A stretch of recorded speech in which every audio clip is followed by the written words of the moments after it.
Parcelles Assainies, dans la banlieue de Dakar, ce quartier, créé au début des années 90, polarise une population jeune et de classe moyenne, demandeuse en nourriture saine et de qualité. La boulangerie El Panis attire l'attention en seulement quelques mois d'existence. Elle est appelée aussi boulangerie du consommé local parce qu'elle propose à ses clients du pain composé de mil, de maïs, de niébé et des cakes cookies. Et ils sont nombreux à en raffoler.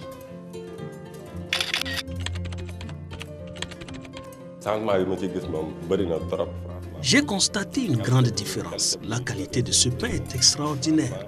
La moitié d'une baguette peut rassasier quelqu'un. C'est cela qui fait son avantage.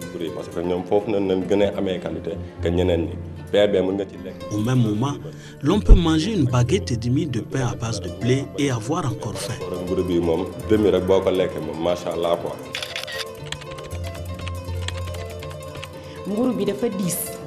Le pain est consistant et bon pour la santé. Même sans beurre ou chocolat, on peut le manger. Ce pain fait sa propre promotion. Les gens ont tendance à oublier nos aliments traditionnels pour préférer le pain blanc, alors que nous avons du pain composé de maïs, de mil. Parfois, l'on a même l'impression qu'il y a de l'arachide dans ce pain. Avant, ce pain n'existait pas. Et pourtant, l'histoire du pain composé de céréales locales n'est pas récente au Sénégal. Déjà en 1979, le gouvernement l'avait institué pour réduire la facture de l'importation du blé. Mais le projet n'avait pas connu de succès pour plusieurs raisons. D'abord, la question de l'approvisionnement et celle de la qualité de farine n'étaient pas réglées. Ensuite, les boulangers n'étaient pas bien organisés. Enfin, les techniques n'étaient pas bien maîtrisées. En 2009, ce projet a été relancé grâce à l'appui financier du programme de productivité agricole en Afrique de l'Ouest, avec cette fois une meilleure organisation. Les organisations de producteurs ont contractualisé avec des transformateurs pour leur livrer une production de qualité qui, à leur tour, ont trouvé un accord avec les boulangers pour leur fournir une farine de planifiable. Tout ceci a été coordonné par l'ASPRODEP et le contrôle qualité a été assuré par l'ITA.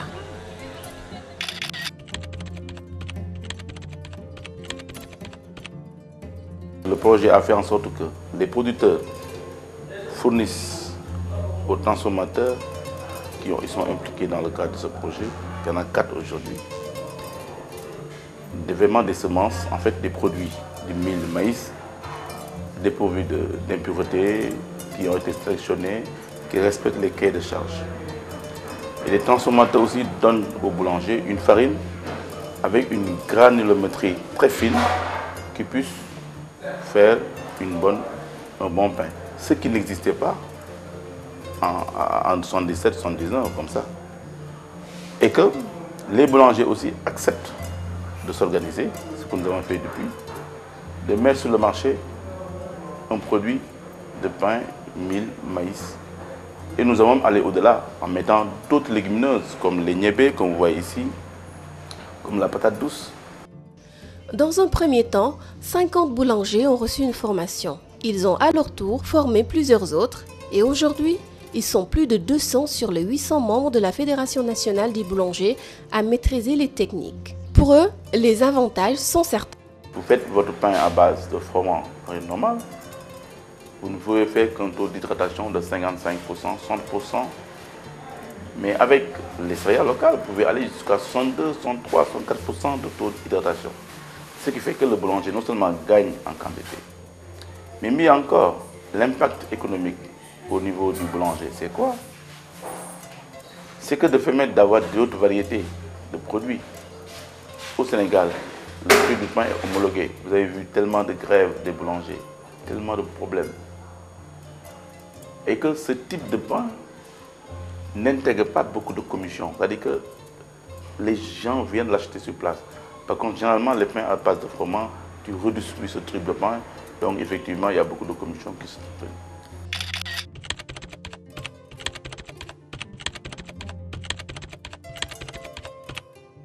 Tu peux faire un sac de farine, là où tu auras 600 brioches. Mais tu fais 40 kg de farine, tu ajoutes le céréale local, tu peux avoir plus de 600 brioches. Donc c'est plus avantageux, c'est plus économique et c'est plus aussi, comment dirais-je, bon à manger.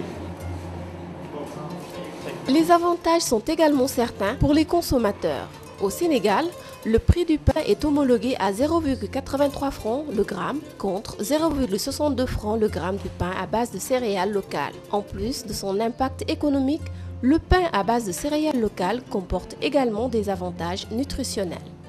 Sur le plan national, le Sénégal pourrait à terme réduire la facture de l'importation de la farine de blé qui ne cesse d'augmenter. En 2000, le Sénégal avait importé 200 000 tonnes de blé contre 487 000 en 2010.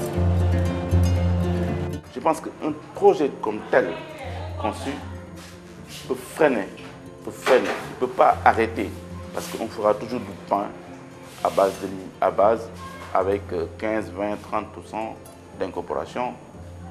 Mais on pourra freiner cette progression. Si on freine cette progression, ça peut jouer vraiment des avantages économiques sur la balance commerciale de notre pays.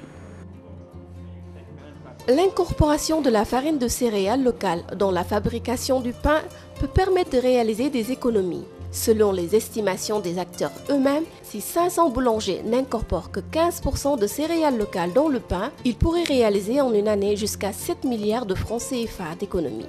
Or, plusieurs d'entre eux espèrent atteindre un taux d'incorporation de 50% de céréales locales contre 15% actuellement.